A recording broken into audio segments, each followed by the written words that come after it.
آیت نمبر 172.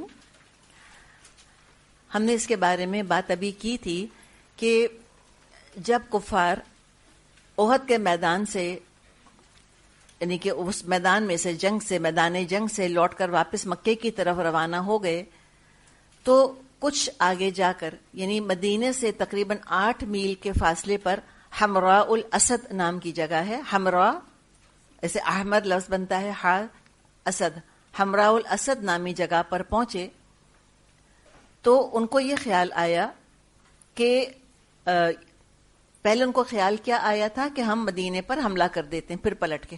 یاد ہے آپ کو یہ بات ہم نے کی تھی کہ جب وہ مدینے سے چلے گئے مکے کی طرف روانہ ہو گئے تو انہوں نے سوچا کہ اوہو ہم سے تو بڑی غلطی ہو گئی، ہم کو تو مدینے پہ حملہ کر دینا چاہیے تھا.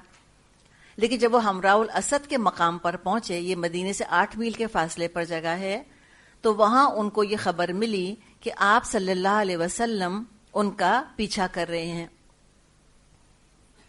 آپ صلی اللہ علیہ وسلم نے خطرہ بھانپ لیا تھا کہ ضرور یہ پلٹ کر آنے کا سوچیں گے. دیکھیں نا، یہ ہوتی ہے بیدار مغز قیادت، الرٹ لیڈرشپ. اور یہ کب ہو سکتی ہے؟ جب انسان امیجیٹ کسی ٹریجڈی سے اٹھ کر سوچنے کے قابل ہو، ورنہ لوگ تو حالات کا ہی شکار ہو جاتے ہیں. They become victim of circumstances. جو موجودہ حالات ہو رہے ہیں اس میں ہی اتنے زیادہ محو ہو جاتے ہیں کہ آگے تک تو وہ سوچ ہی نہیں پا رہے ہوتے. کوئی دور اندیشی، دور بینی ہوتی ہی نہیں، فار سائٹڈنس ہوتی ہی نہیں. آپ صلی اللہ علیہ وسلم کتنے سارے مسائل میں اس وقت گھرے ہوئے تھے. آپ خود اپنی ذات سے زخمی تھے، اتنے غمگین بھی آپ تھے، سب کچھ تھا، اس کے باوجود آپ کا دماغ کیسے کام کر رہا تھا. یہ ہوتے ہیں ٹرو لیڈرز کہ جو پینک نہیں ہوتے، وہ بے قابو نہیں ہو جاتے. بزرگی سب کو چاہیے ہوتی ہے لیکن اپنے اعصاب قابو نہیں ہے تو بزرگی روب کی ہم کبھی تمنا کر بھی نہیں سکتے. بہرحال آپ نے اس خطرے کو بھانپ لیا تھا کہ وہ لوٹ کر آئیں گے. آپ نے صحابہ کو حکم دیا کہ دشمن کا تعاقب کرنا ہے. اکثر لوگ زخمی تھے، غم اور تھکن اور زخم سبھی کچھ تھا. اس کے باوجود آپ کے حکم پر کھڑے ہو گئے. تو ان کا ذکر یہاں پر آ رہا ہے. تو مشرکین مکہ کو خبر پہنچ گئی کہ آپ صلی اللہ علیہ وسلم ان کا پیچھا کر رہے ہیں. تو پھر انہوں نے آپس میں کہا کہ اس مرتبہ واپس چلتے ہیں، اگلے سال پھر آ جائیں گے. تو پھر واپس وہ نہ پلٹ کر آئے بلکہ سیدھے مکے چلے گئے. تو یہاں ان کے بارے میں فرمایا الذین استجابوا للہ والرسول من بعد ما اصابهم القرح للذین احسنوا منہم واتقوا اجر عظیم. جن لوگوں نے زخم کھانے کے بعد بھی اللہ اور رسول کی پکار پر لبیک کہا، ان میں سے جو اشخاص نیک اور پرہیزگار ہیں ان کے لیے بڑا اجر ہے. عائشہ رضی اللہ عنہا نے اپنے بھانجے عروہ سے کہا، اے میرے بھانجے، تیرے دونوں باپ زبیر اور ابو بکر بھی ان میں شامل تھے. یعنی کن میں شامل تھے؟ کہ جو لوگ تیار ہو گئے تھے دشمنوں کا پیچھا کرنے پہ. تو یہ زبیر کون ہے؟ یہ زبیر عائشہ رضی اللہ عنہا کے بہنوئی ہیں، اور عروہ بن زبیر عائشہ کے بھانجے تھے. تو کہا کہ تیرا باپ یعنی زبیر، اور کس کو باپ کہا؟ ابو بکر. ابو بکر کون تھے؟ نانا. کہ تیرے دونوں باپ یعنی زبیر اور ابو بکر بھی ان میں شامل تھے. جب رسول اللہ صلی اللہ علیہ وسلم کو احد میں تکالیف پہنچی اور مشرکین واپس چلے گئے تو آپ نے خوف محسوس کیا کہ پلٹ کر نہ آئیں. تو فرمایا ان کے پیچھے کون جائے گا؟ تو ان میں سے 70 آدمیوں نے لبیک کہا. ان میں ابو بکر اور زبیر بھی شامل تھے. یہ بخاری کی روایت ہے.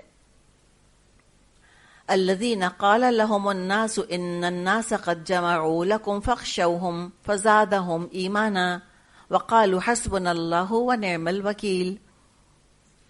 اور جن سے لوگوں نے کہا تمہارے خلاف بڑی فوجیں جمع ہوئی ہیں، ان سے ڈرو.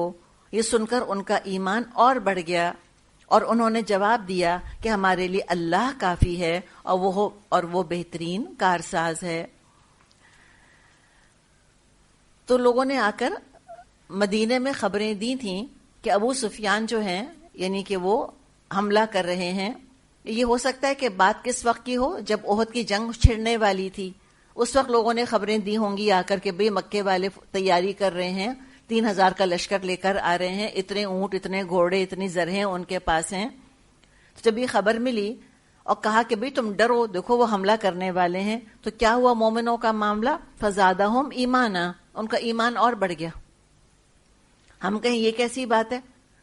تو بات یہ ہے کہ ایمان تو بڑھتا. کیوں بڑھتا؟ اس لیے کہ اللہ تعالیٰ نے تو فرما دیا ہے سورہ بقرہ میں کہ وَلَنَبْلُوَنَّكُمْ بِشَيْءٍ مِّنَ الْخَوْفِ وَالْجُوعِ وَنَقْصٍ مِّنَ الْأَمْوَالِ وَأَنفُسِ وَالثَّمَرَاتِ. یہ تو اللہ نے پہلے ہی کہہ دیا تھا. تو مومن کو تو ٹھیک ہے، مانگتا کوئی نہیں مشکل، لیکن مینٹلی انسان تیار تو رہتا ہے کہ بھئی مشکل تو آئے گی. دین پر عمل کرنا، دین کو سربلند کرنے کی کوشش کرنا کوئی واک ان دا پارک تو ہے نہیں کہ مخالفت نہیں ہوگی، کوئی دشمنیاں نہیں ہوں گی، کوئی میٹھی کڑوی نہیں سننی ہوگی، کوئی قربانی نہیں دینی ہوگی. نہیں، یہ تو ہوگا، لیکن وہ تیار تھے کہ ٹھیک ہے ہم دیں گے قربانی. کیوں؟ اس لیے کہ اس آیت کے اختتام پہ اللہ نے فرمایا ہے وَبَشِّرِ الصَّابِرِينَ، خوشخبری دے دیجئے صبر کرنے والوں کو. تو مومن کا معاملہ کیا ہوتا ہے؟ مومن ہوتا ہی مومن اس لیے ہے کہ وہ دنیا کے مشکلات سے اٹھ کر انجام کی طرف دیکھتا ہے کہ اس مشکل کے بدلے میں انجام میرا کیا ہوگا، اس مشکل کے بدلے میں مجھ کو کیا ملنے والا ہے. اللہ کے وعدوں پر پختہ یقین ہوتا ہے اس کو. تو ان تک کی خبریں جب پہنچی کہ دشمن تمہارے لیے جمع ہو رہے ہیں، تو کیا پتہ یہ احد شروع ہونے سے پہلے کا، یعنی جب احد کی تیاریاں ہو رہی تھیں تب کا ذکر ہو، یا یہ ذکر ہو کہ بھئی وہ مدینے سے جب چلے گئے ہیں یہ سارے کفار، اب یہ لوٹ کے آنے کا سوچ رہے ہیں. تو ان کی ہمتیں اس وقت بھی جوان تھیں، تو بھی انہوں نے کہا کہ اچھا ٹھیک ہے مقابلہ کریں گے. اور کیا کہا؟ وَقَالُوا حَسْبُنَا اللَّهُ وَنِعْمَ الْوَكِيلُ، کہا کہ اللہ کافی ہے ہمارے لیے اور وہ بہترین کارساز ہے. یہ ابراہیم علیہ السلام کا بھی کلمہ تھا جب ان کو آگ میں ڈالا جا رہا تھا. تو ابراہیم علیہ السلام نے بھی یہی پڑھا تھا حسبی اللہ ونعم الوکیل. تو فرمایا آگے فَانْقَلَبُوا بِنِعْمَةٍ مِّنَ اللَّهِ وَفَضْلٍ لَمْ يَمْسَسْهُمْ سُوءٌ وَاتَّبَعُوا رِضْوَانَ اللَّهِ وَاللَّهُ ذُو فَضْلٍ عَظِيمٍ. آخر کار وہ اللہ کی نعمت اور فضل کے ساتھ پلٹ آئے، ان کو کسی قسم کی کوئی تکلیف نہیں پہنچی، اور اللہ کی رضا پر چلنے کا شرف بھی ان کو حاصل ہو گیا. اللہ بڑا فضل فرمانے والا ہے. ایک تو اس سے ہم کو اس کلمے کی فضیلت معلوم ہوتی ہے کہ اللہ تعالیٰ نے کس طرح ابراہیم علیہ السلام کو آگ سے بچایا، اور کیسے اللہ تعالیٰ نے رسول اللہ صلی اللہ علیہ وسلم اور صحابہ کرام کو محفوظ رکھا. تو ہر مصیبت یا مشکل وقت میں یہ کلمہ کثرت سے پڑھنا چاہیے، حسبی اللہ و نعم الوکیل. بعض لوگ اس میں ایڈ بھی کرتے ہیں ونعم المولا و نعم النصیر، تو ورنہ یہ اتنا بھی کافی ہے، حسبی اللہ و نعم الوکیل یا حسبنا اللہ و نعم الوکیل. اٹھتے بیٹھتے بس پڑھتے رہیں، وضو ہو نہ ہو، رات کو آنکھ کھل جائے، گاڑی میں ہوں کہیں ہوں، اس کو ورد بنا لیں. تو یہ ہم دیکھتے ہیں اللہ تعالیٰ کا قاعدہ کہ بعض دفعہ اللہ احد جیسی قربانیاں لے کر راضی ہوتا ہے، بعض دفعہ بغیر قربانی کے بھی اللہ تعالیٰ جو چاہتا ہے وہ بخش دیتا ہے. وہاں اتنی محنت مشقت کر کے بھی فتح نہ ملی، اور یہاں پر کیا ہوا کہ یہ تو اپنی نیت کر کر چلے گئے تھے کہ ہمیں مقابلہ کرنا ہے، پھر سے مقابلے کی نوبت ہی نہیں آئی. تو بعض دفعہ یہ بھی اللہ کا قاعدہ ہوتا ہے کہ اللہ تعالیٰ کوئی قربانی نہیں لیتا، کوئی مشقت نہیں کرنی پڑتی، اور ایسی اللہ تعالیٰ بس نیتوں کے حساب سے اجر دے دیتا ہے. کوئی تکلیف ان کو نہیں چھوئی، اور وہ اللہ کی رضا بھی حاصل کرنے میں کامیاب ہو گئے. اور اللہ تو ہے ہی بہت زیادہ فضل والا. انما ذالکم الشیطان یخوف اولیاءہ فلا تخافوہم وخافونی ان کنتم مؤمنین. اب تم کو معلوم ہو گیا وہ دراصل شیطان تھا جو اپنے دوستوں سے خواہ مخواہ ڈرا رہا تھا، لہذا آئندہ تم انسانوں سے مت ڈرنا، مجھ سے ڈرنا اگر تم حقیقت میں مومن ہو. یخوفوا اولیاءہ کا مطلب کیا ہے کہ اپنے دوستوں کے ذریعے شیطان مومنوں کو ڈراتا ہے. اور افواہیں ایسی ہی ہوتی ہیں، یا تو بالکل جھوٹی باتیں ہوتی ہیں یا چھوٹی سی بات کو بڑھا دیا جاتا ہے. اور دین کے کام کرتے ہوئے اور اللہ کی اطاعت کرتے ہوئے تو خوف دلانا ہے ہی شیطان کا کام. یخوفوا اولیاءہ. شیطان اپنے دوستوں کے ذریعے سے ڈرائے گا مومنوں کو، مسلمانوں کو. تو علاج کیا ہے شیطان کا؟ اللہ کی طرف رجوع کر لینا. تو فرمائے کہ بس تم اس سے مت ڈرنا. فلا تخافوہم، نہ شیطان سے ڈرنا نہ اس کے ساتھیوں سے ڈرنا. وخافونی، اللہ سے ڈرتے رہنا. اللہ سے ڈرتے رہو گے اللہ کی مدد آئے گی. اور جو دنیا کی باتیں اور دنیا کی ساری سازشیں ہیں ان کی فکر مت کرو. ولا يحزنك الذين يسارعون في الكفر انهم لن يضروا الله شيئا يريد الله الا يجعل لهم حظا في الاخره ولهم عذاب عظيم. اے پیغمبر صلی اللہ علیہ وسلم، جو لوگ آج کفر کی راہ میں بڑی دوڑ دھوپ کر رہے ہیں ان کی سرگرمیاں آپ کو غم میں مبتلا نہ کریں. وہ اللہ کا کچھ نہیں بگاڑ سکیں گے. اللہ کا ارادہ یہ ہے کہ ان کے لیے آخرت میں کوئی حصہ نہ رکھے اور بالآخر ان کو سخت سزا ملنے والی ہے. یعنی کافروں کی، منافقوں کی جو سازشیں ہیں اور جو یہ تانے دے رہے ہیں، جس طرح کے تبصرے کر رہے ہیں، اس سے اے نبی آپ رنجیدہ مت ہوں. لا يحزنک، مت رنجیدہ ہوں. تو کسی کو یہ کب کہا جائے گا کہ مت غمگین ہو؟ جب وہ غمگین ہوگا. اس کا مطلب ہے یہ باتیں آپ صلی اللہ علیہ وسلم کو غمگین کر رہی تھیں. انسان ہے، ایسے اوندے سیدھے تبصرے انسان کو اپسیٹ کر دیتے ہیں. پہلی پریشانی ہوتی ہے، پھر لوگ اور اس پریشانی پر کمنٹس اور تبصرے کر رہے ہوتے ہیں تو اور انسان پریشان ہو جاتا ہے. تو آپ صلی اللہ علیہ وسلم کو تسلی دی گئی کہ اسلام کا یہ کچھ بھی نہیں بگاڑ سکیں گے، بلکہ خود بہت بڑا اور دردناک عذاب بھگتیں گے. تو یہ اللہ تعالیٰ نے یہاں پر تسلی دے دی کہ اللہ کا کچھ نہیں بگاڑ سکیں گے، بلکہ جو باتیں کر رہے ہیں، جو اسکیمز بنا رہے ہیں، جو سازشیں کر رہے ہیں، خود اپنے آپ کو دراصل یہ آخرت کے اجر سے محروم کر رہے ہیں. نہ صرف اس سے محروم ہو جائیں گے، نہ صرف یہ کہ کوئی ان کو آخرت میں کوئی جنت میں سے حصہ نہیں ملے گا، بلکہ ان کے لیے تو عظیم عذاب ہے. اس لیے کہ سازشیں بھی عظیم ہیں، اس لیے کہ کفر بھی ان کا عظیم ہے. ان الذین اشتروا الکفر بالایمان لن یضروا اللہ شیئا وَلَهُمْ عَذَابٌ علیم.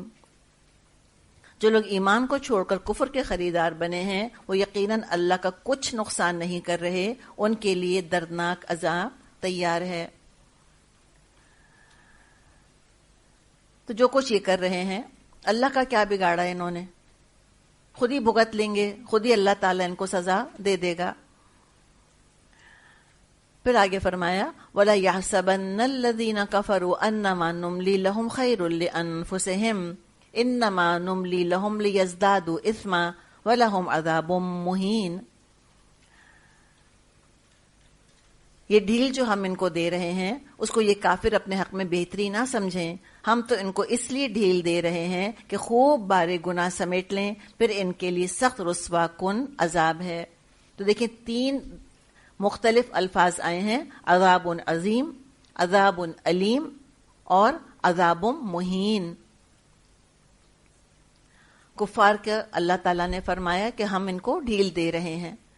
یعنی کیا؟ ان کی سازشوں پر فوراً اللہ نہیں پکڑ رہا. اور ڈھیل کیا ہوتی ہے کفار کی؟ کہ لمبی لمبی عمریں ان کو مل جائیں. اور بدترین انسان تو وہ ہے کہ جس کی عمر لمبی ہو اور اعمال برے ہوں. تو خوب بغاوت کر لیں، اچھی طرح سارے اپنے دل کی ارمان پورے کر لیں، سب دل کی حسرتیں پوری کر لیں. اللہ پھر ایسے لوگوں کو موقع بھی خوب دیتا ہے. یہ جو نملی کا ذکر کیا ہے کہ اللہ تعالیٰ جو مہلت دیتا ہے، ڈھیل دیتا ہے، مراد کیا ہے؟ وقت دیتا ہے اور اللہ تعالیٰ توفیق دیتا ہے. اللہ موقع دیتا ہے. کس چیز کے موقع؟ گناہوں کے موقع. خوب گناہوں کے انویٹیشن آتے ہیں، گناہ کرنا بہت آسان ہو جاتا ہے ان کے لیے. اور پھر جب یہ خوب مست مگن ہو جاتے ہیں اپنے گناہوں کے اندر، اللہ ان کو پکڑ لیتا ہے. بخاری میں حدیث ہے، آپ صلی اللہ علیہ وسلم نے فرمایا ان اللہ لا یملی للظالم، یقیناً اللہ ظالم کو مہلت دیتا ہے، حتی اذا اخذہ، یہاں تک کہ جب اس کو پکڑ لیتا ہے، لم یفلت ہو، پھر اس کو نہیں چھوڑتا. ایک دفعہ پکڑ لیا اللہ نے، گرفت آ گئی اللہ کی، پھر نہیں چھوڑتا. تو کچھ لوگ ایسے ہوتے ہیں جو مہلت سے فائدہ اٹھا لیتے ہیں، استغفار کر لیتے ہیں، لیکن جو بڑھتے چلے جاتے ہیں لیزدادوا اثما، جو گناہوں کی کوالٹی میں آگے سے آگے چلتے چلے جاتے ہیں، بد سے بد گناہ کرتے رہتے ہیں، تو ان کے لیے تو پھر عذاب مہین ہے جو کہ اللہ تعالیٰ نے مہیا فرمایا ہوا ہے۔ اب دیکھیے علیم اور مہین کے اندر پھر فرق کیا ہے؟ علیم کا تعلق تو علم سے ہے، درد سے، دردناک عذاب، جسمانی عذاب، اور یہ اہانت آمیز مہین عذاب، رسوا کرنے والا عذاب، رسوائی کا تعلق کس چیز سے ہے؟ یہ کیسا عذاب ہے؟ یہ نفسیاتی عذاب ہے، یہ سائیکولوجیکل ایموشنل ٹارچر ہے جو ان کو کی جائے گی۔ جہنم میں جب یہ پڑیں گے تو جل تو رہے ہوں گے، لیکن ساتھ ساتھ ان کو ڈانٹ پھٹکار کی جا رہی ہوگی، لعنت ملامت کی جا رہی ہوگی، ان کی بے عزتی ہو رہی ہوگی، لوگ ان کو برا بھلا کہہ رہے ہوں گے کہ تم نے پھنسوا دیا اور تم نے مروا دیا۔ اور بعض دفعہ جو انسان کی نفسیاتی اذیت ہوتی ہے وہ جسمانی اذیت سے بڑھ جاتی ہے۔ بعض لوگوں کے بارے میں شاید آپ نے سنا ہو کہ جب وہ کسی نفسیاتی اذیت میں مبتلا ہوتے ہیں تو وہ چھریاں لے کے یا بلیڈ لے کر اپنے آپ کو کاٹتے ہیں۔ کیوں؟ کہ ان کی توجہ جو ہے وہ اس کی طرف چلی جائے، اس پین کی طرف، فزیکل پین کی طرف چلی جائے، تاکہ مینٹل پین جو ہے اس سے تھوڑی دیر کے لیے ان کو ریلیف مل جائے۔ اتنی تکلیف دہ کیفیت ہوتی ہے جو نفسیاتی اذیت انسان کو کہیں پہنچ رہی ہوتی ہے۔ تو فرمایا کہ ان کے لیے تو رسوا کن عذاب ہے۔ اب بتایا کہ اللہ تعالیٰ نے احد کا معاملہ کیوں پیش آنے دیا۔ ایک اور حکمت بتائی، ما کان اللہ لیذر المؤمنین علی ما انتم علیہ حتی یمیز الخبیث من الطیب وما کان اللہ لیطلعکم علی الغیب ولکن اللہ یجتبی من رسلہ من یشاء فآمنوا باللہ ورسلہ وان تؤمنوا وتتقوا فلکم اجر عظیم۔ اللہ مومنوں کو اس حال میں ہرگز نہیں رہنے دے گا جس میں تم اس وقت پائے جاتے ہو، وہ پاک لوگوں کو ناپاک لوگوں سے الگ کر کے رہے گا، مگر اللہ کا طریقہ یہ نہیں ہے کہ تم کو غیب پر مطلع کر دے۔ غیب کی باتیں بتانے کے لیے تو وہ اپنے رسولوں میں سے جس کو چاہتا ہے منتخب کر لیتا ہے۔ لہذا امور غیب کے بارے میں اللہ اور اس کے رسول پر ایمان رکھو۔ اگر تم ایمان اور تقوی کے راستے پر چلو گے تو تم کو بڑا اجر ملے گا۔ تو یہاں آزمائشوں کی مصلحت بتائی جا رہی ہے کہ آزمائشوں کے ذریعے ہی سے کھرے کھوٹے اور وفادار اور دغاباز کی پہچان ہوتی ہے۔ اور انسانوں کے پاس غیب کا تو علم ہے نہیں کہ دلوں کا حال جان لے، تو آزمائشوں سے پرکھ لیے جاتے ہیں لوگ کہ کون دوست ہے اور کون دراصل دوست کے روپ میں دشمن بیٹھا ہوا ہے، کون بھیڑ کی روپ میں بھیڑیا ہے یہاں پر۔ تو احد کے بعد تو منافق خوب اچھی طرح کھل گئے، اور اس کا معاملہ کیا ہوا؟ عبداللہ بن ابی کا اس کے بارے میں آتا ہے، اس کا طریقہ یہ تھا کہ جب آپ صلی اللہ علیہ وسلم جمعے کا خطبہ دینے کے لیے تشریف لانے والے ہوتے تھے تو پہلے ممبر پر خود کھڑا ہو جاتا تھا، جا کے مائک ٹائم کا بہت شوق تھا اس کو، اور اس کے بعد لوگوں سے کہتا تھا کہ اے لوگوں بات سنو، یہ اللہ کے رسول ہیں، ان کی بات غور سے سننا، ایز اف کہ لوگ اس مشورے کے محتاج ہیں کوئی جیسے۔ اب احد کا جب معاملہ پیش آیا اور جمعے کا دن آیا، اس کے بعد اسی طرح ممبر پر چڑھ گیا، لوگوں نے کھینچ کے اس کو اتار دیا نیچے کہ اترو، تم اس قابل نہیں ہو کہ نبی صلی اللہ علیہ وسلم کے ممبر پر تم کھڑے ہو جا کر۔ تو یہ دیکھیں نا کتنی رسوائی دنیا کے اندر بھی، تو بڑبڑاتا ہوا اور برا بھلا لوگوں کو کہتا ہوا وہ وہاں سے چلا گیا۔ تو اللہ تعالیٰ نے کوئی غیب کا تو علم دیا نہیں لوگوں کو، اور نہ اللہ تعالیٰ نے کوئی نام گنوائے لوگوں کو کہ فلاں منافق فلاں منافق۔ اللہ نے تو پہچان کروا دی کہ منافق کی صفات یہ ہوتی ہیں کہ جب ذرا سی مشکل آتی ہے، کوئی پریشانی کا پہلا چھینٹا پڑتا ہے، ان کا سارا ایمان سب اتر جاتا ہے، سب صبغت اللہ جو ہے وہ ان کا دھل جاتا ہے۔ اب ان کی سازشوں کے مقابلے میں اللہ تعالیٰ نے طریقہ کیا بتایا؟ اللہ تعالیٰ نے فرمایا کہ دیکھو اے مومنو، تم ایمان اور تقوی سے کام لو، تم سبق حاصل کر لو کہ تمہیں یہ حرکتیں نہیں کرنی، اور اللہ تعالیٰ اپنا غیب کسی کو بتاتا نہیں، وہ ہم پیچھے پڑ چکے ہیں، تو غیب کے چکر میں نہیں رہو، بلکہ تم لوگوں کو پہچاننے کی ایک صلاحیت پیدا کرو۔ قیافہ شناس اس کو کہا جاتا ہے۔ امام شافعی رحمۃ اللہ علیہ کے بارے میں آتا ہے کہ ایسے قیافہ شناس تھے، قیافہ شناس سمجھتے کہ لوگوں کو دیکھ کر بہت ساری چیزوں کا اندازہ لگا لیتے تھے just by looking at them. کہ یہ کہتے تھے اچھا یہ غلام ہے, یہ کسی جیل سے بھاگا ہوا ہے, اس کا یہ ایشو ہے, اس کا وہ ایشو ہے. جو باتیں وہ کسی کے بارے میں دیکھ کر بتایا کرتے تھے وہ سب باتیں ٹھیک ثابت ہوتی تھیں. تو وہ غیب نہیں جانتے تھے, عقل استعمال کر کے انسان جو ہے کچھ چیزیں کنکلوڈ کرتا ہے. تو اللہ تعالیٰ تو غیب کا معاملہ تو صرف انبیاء کو بتایا کرتا تھا, بس فل سٹاپ. یہ اللہ نے کلیئر کہہ دیا کہ اللہ کا یہ معاملہ نہیں ہے کہ اللہ اپنے غیب پر کسی کو مطلع کرے, سوائے یہ کہ انبیاء میں سے کسی کو چن کر اور کوئی بات بتا دے. تو پتہ یہ چلا کہ جو غیب جاننے کا دعویٰ کرتا ہے وہ جھوٹا ہے. کسی کو غیب نہیں پتا, کسی کو نہیں پتا کل کیا ہونے والا ہے.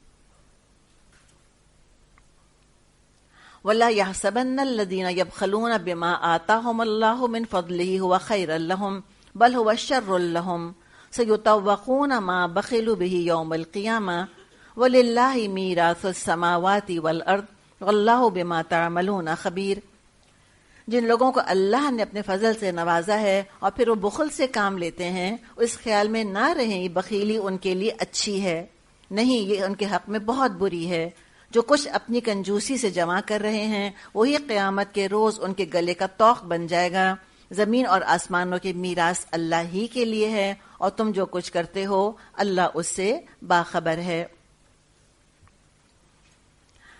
بخاری میں حدیث ہے, آپ صلی اللہ علیہ وسلم نے فرمایا کہ جس کو اللہ نے مال دیا پھر وہ اس کی زکوٰۃ ادا نہیں کرتا تو وہ مال قیامت کے دن گنجے سانپ کی شکل میں طوق بنا کر اس کی گردن میں ڈال دیا جائے گا. اور یہ گنجا سانپ کیوں کہا؟ کہ شدید زہریلا جو سانپ ہوتا ہے اس کا یہ حال ہوتا ہے, اللہ تعالیٰ اپنی پناہ میں رکھے. تو وہ طوق بنا کر گردن میں ڈال دیا جائے گا اور اس کو اپنے جبڑوں سے پکڑے گا اور کہے گا انا کنزو کا انا مالو کا. وہ ڈسے گا اس شخص کو اور کہے گا کہ میں تیرا خزانہ ہوں اور میں تیرا مال ہوں. تو بتا دیا کہ دیکھو کیوں بخل کرتے ہو, اپنے ہاتھوں سے دے دو, جنت بھی تو خریدنے کی چیز ہے. اور نہیں دو گے اپنے ہاتھ سے تو تمہارے مال کا وارث تو پھر اللہ ہی ہے. آپ صلی اللہ علیہ وسلم نے فرمایا کہ بہترین صدقہ کون سا ہے؟ بہترین صدقہ وہ ہے کہ تو صدقہ کرے جبکہ تو بالکل صحیح ہو, بالکل خیریت سے ہو, اور اس وقت تجھ کو فقر کا بھی ڈر ہو اور یہ بھی خیال ہو کبھی تو میری زندگی بہت لمبی ہے, ابھی مجھے پیسے کی ضرورت ہے, اور پھر انسان صدقہ کرے. تو بیسٹ ہے کہ انسان اپنے ہاتھ سے اپنی زندگی میں صدقہ کر دے, بجائے کہ انتظار کریں کہ اچھا مرنے کا وقت آئے گا تو پھر ہم ساری وصیت نصیحت لوگوں کو کر دیں گے کہ اتنا مدرسے میں دے دینا تو اتنا اسپتال میں دے دینا. اپنے ہاتھ سے دے دے. جب انسان خود زندہ ہے, صحیح ہے, صحت مند ہے اور خود ضرورت مند بھی ہے, اس کو چاہیے پیسہ, اور پھر صدقہ کرے. اور جو بخل ہے یہ بہت بڑا مرض ہے. ابو بکر رضی اللہ عنہ نے فرمایا وَأَيُّ دَاءٍ أَدْوَأُ مِن بخل, یہ بتاؤ کہ بخل سے بڑھ کر بھی اور کیا بیماری ہو سکتی ہے. تو فرمایا کہ تم تو بخیل ہو, سارا تم جمع کر کر کے چھوڑ جاؤ گے اور پھر باہر علی جانا تو پھر اللہ ہی کے پاس ہے. تو جب الٹیمیٹلی اللہ ہی کے پاس میراث جانی ہے تو کیوں نہیں اپنے ہاتھ سے دے دیتے. اور کسی نے کہا ہے نا, علی رضی اللہ عنہ کی طرف قول منسوب کیا جاتا ہے کہ بخیل کا معاملہ بہت تکلیف دہ ہے. دنیا میں غریبوں کی طرح رہتا ہے, آخر میں امیروں کی طرح کا حساب دے گا. دنیا میں خرچ نہیں کرتا. اور بخیل کہتے کس کو ہیں؟ جو حقوق نہ ادا کرے, جو اللہ کا حق نہ دے وہ بخیل ہے. جو بیوی بچوں کا حق ادا نہ کرے, رشتہ داروں کا حق ادا نہ کرے, اس کو بخیل کہتے ہیں. اور ویسے ہم مائزر تو جانتے ہی ہیں, وہ اپنا سارا بینک بیلنس بند کر کر کے رکھنا اور خود بالکل فقیروں کی طرح زندگی گزارنا. اور کیوں فقیروں کی طرح گزارتے ہیں؟